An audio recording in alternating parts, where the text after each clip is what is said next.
अंबाजोगाई नगर परिषदेचे प्रशासनावर नेमकी कोणाची पकड आहे की प्रशासनाने शहरावर आपली पकड मजबूत केली हेच समजायला मार्ग नाही। आज पावे तो राजकीय नेते व इच्छुकात एक प्रकारे मरगळ आली होती। मात्र आता तर निवडणूक आयोगाने निर्देश दिल्यामुळे नगर परिषद निवडणुका काही महिन्यावर येऊन ठेपल्या असताना नगर परिषदेने सफाई कामगाराच्या पगारी न केल्याने गेल्या 8-10 दिवसापासून शहरातील स्वच्छता न केल्याने सर्वत्र घाणीचे साम्राज्य पसरले आहे। अंबाजोगाई शहरातील काही समाजसेवक आमक्या नेत्याने प्रशासनाला सूचना करताच तमक्या वार्ड भागातील विद्युत खांबावरील बल्ब लागला। कोणी म्हणते आमच्या प्रयत्नामुळे नळाची दुरुस्ती झाली।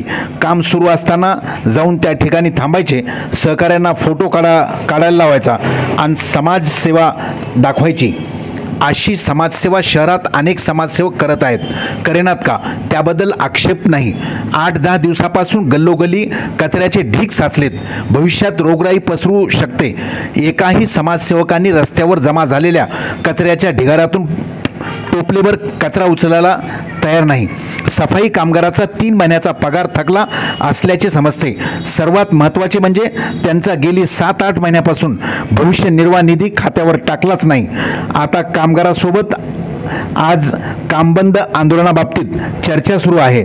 कामगार म्हणतात देंगे दिलाएंगे नाही चालणार, अगोदर पगार आमच्या नावावर जमा करा, तसेच भविष्य निर्वाह निधीची किमान 4 महिन्याचा निधी जमा करा।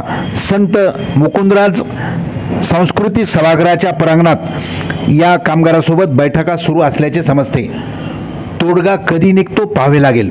समजलेली माहिती तर पायाखालची माती सरकवणारी आहे। नगर परिषदेने स्वच्छतेच्या नावाखाली दर महिन्याला किती लाख रुपये दिले जातात कधीही अधिकृतपणे माहिती सांगितली नाही।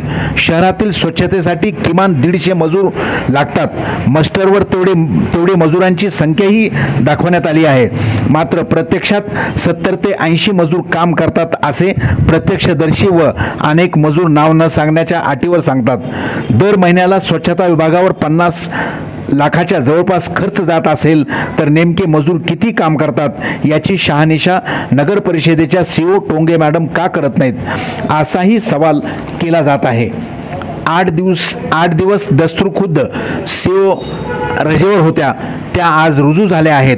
नगर परिषदेचे काही कर्मचाऱ्यांच्या बदल्या झाल्या, बदलीच्या ठिकाणी रुजू होऊन सुद्धा लेखापाल यांना अंबाजोगाई नगर परिषदेचा पदभार सोडू का वाटेना, आजही तेच कार्यरत आहेत। एकाच व्यक्तीकडून 2 प्रशासन काम कसे करून घेते यावर आश्चर्य व्यक्त केले जात आहे।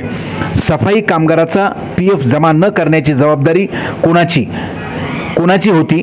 संबंधितावर जिल्हाधिकाऱ्यांनी कार्यवाही करायला हवी, यावर का कोणीच बोलत नाही या संदर्भातही आश्चर्य व्यक्त केले जात आहे।